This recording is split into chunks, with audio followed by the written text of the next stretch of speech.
وَإِذَا ضَرَبْتُمْ فِي الْأَرْضِ فَلَيْسَ عَلَيْكُمْ جُنَاحٌ أَن تَقْصُرُوا مِنَ الصَّلَاةِ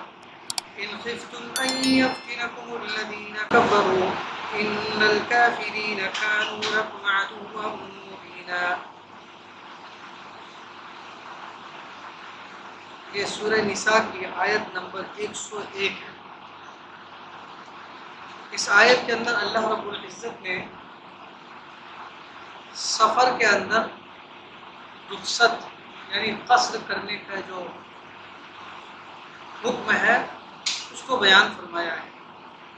قصر کرنے کی اجازت دی ہے، رخصت عطا فرمائی ہے اللہ رب العزت نے اس آیت کے اندر۔ قصر کے احکام میں یہ ہے، اس میں تو صرف اتنا ہے آیت میں کہ جب تم سفر میں جاؤ تو تم قصر کرو نماز میں، اور باقی تفصیلات احادیث وغیرہ میں۔ سفر سے مراد یہاں پر سفر شرعی یعنی 3 منزل، حدیث وغیرہ میں آتا ہے 3 دن 3 رات کا جو سفر ہوتا تھا اس کو 3 منزل کا بھی سفر کہتے ہیں، اور اس کا ایک پیمانہ تھا، اور 3 دن اور 3 رات کا سفر جو ہے 48 میل ہوا کرتا ہے، میل کے حساب سے 48 میل، اور ہمارے زمانے میں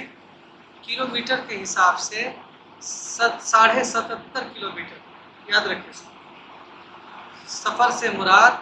یہاں پر وہ سفر ہے کہ جو کم سے کم 77.5 کلومیٹر کا سفر ہو۔ حدیث میں آیا 3 دن 3 رات، اس کو 3 منزل کہا گیا ہے، اسی کا تخمینہ نکالا ہے 48 میل، اور اس زمانے میں 48 میل ہوتا ہے 77.5 کلومیٹر۔ 77.5 کلومیٹر کے سفر کے ارادے سے اگر کوئی شخص گھر سے نکلتا ہے تو وہ قصر کرے گا، اور قصر کی جو ابتدا ہے وہ اپنی آبادی سے نکلنے کے بعد بھی ہو جائے گا۔ ایسا نہیں کہ اتنا دور ہم سفر کریں گے اس کے بعد قصر کریں گے، ایسا نہیں ہے۔ ہم نے ارادہ کیا کہ ہم دلی جا رہے ہیں اور ہم یہاں سے نکل گئے اپنے علاقے سے، اسٹیشن والی مسجد میں جا کر نماز پڑھ رہے ہیں، نماز کا ٹائم نہیں ہے، لیکن ہم سوچ رہے ہیں کہ نماز پڑھ کے پھر اس کا ٹرین کو چڑھیں گے، تو ہم سفر والی نماز پڑھیں گے، قصر پڑھیں گے۔ دلی پہنچنا ہمیں قصر کرنے کے لیے ضروری نہیں ہے۔ ایک بات تو یہ یاد رکھیے، سفر میں جب ارادہ کی نیت سے نکلے، اپنے علاقے سے نکلے تو وہیں سے قصر کریں گے، اور جب واپسی ہوگی تو جب تک اپنے علاقے میں نہ پہنچ جائے اس وقت تک قصر ہی کرتے رہیں گے۔ ایک مسئلہ یہ ہو گیا۔ یہیں پر دوسرا مسئلہ جو بالکل عمومی مسئلہ ہے وہ ہم آپ کو رکھیں گے، بالکل باریک ہوگا، اس کو نہیں بیان کریں گے۔ دوسرا یہ کہ یہ ہم جس وقت ہم جو نکلیں گے سفر کے لیے تو ہم اس وقت تک مسافر کہلائیں گے، اور اس وقت تک قصر کی نماز پڑھیں گے جب تک کہ ہم 14 دن یا اس سے زیادہ کی 14 دن سے زیادہ کی نیت نہ کریں ٹھہرنے کی۔ 14 دن یا اس سے کم کی نیت اگر ہماری ہے ٹھہرنے کی، 2 دن 3 دن 4 دن، ہم دلی کا جا رہے اپنے کام سے، اس میں 9 دن رکیں گے تو 9 دن پورے کے پورے قصر کرتے رہیں گے۔ یہ بھی حدیث میں آیا۔ 15 دن کم سے کم مدت ہے پوری نماز پڑھنے کے لیے۔ اگر 15 دن ٹھہرنے کی نیت کر لے، 15 دن سے زیادہ کی نیت کر لے کہ ہم کو دلی میں 20 دن رہنا ہے، فلاں دن اتنا دن رہنا ہے، تو ایسی صورت میں وہ پھر مکمل نماز ادا کرے گا۔ اس کو وطن اقامت کہا جاتا ہے۔ ہم جہاں پیدا ہوئے وہ وطن اصلی ہے، اور جہاں کہیں جا کر اگر ہم 10 دن 50 دن 100 دن اگر رہتے ہیں، کچھ مہینے رہتے ہیں، تو اس کو شرعی طور پر نماز کے حوالے سے، قصر کے حوالے سے اس کو وطن اقامت کہا گیا، وہ بھی ایک وطن کے طور پر ہو گیا، وہاں بھی مکمل نماز پڑھیں گے۔ تو کم سے کم مدت جو ہے قصر کرنے کی کتنی ہے؟ 14 دن، زیادہ سے زیادہ جو ہے 14 دن ہے، اور اس سے زیادہ کہ اگر ہم کہیں پر ٹھہرنے کی نیت کر لیں گے تو پھر ہمیں قصر نہیں بلکہ پوری نماز پڑھنی ہوگی۔ یہ ہو گیا۔ قصر جو ہے وہ 4 رکعت والی نماز میں، 3 رکعت والی نماز مکمل پڑھیں گے اور 2 رکعت والی نماز مکمل پڑھیں گے۔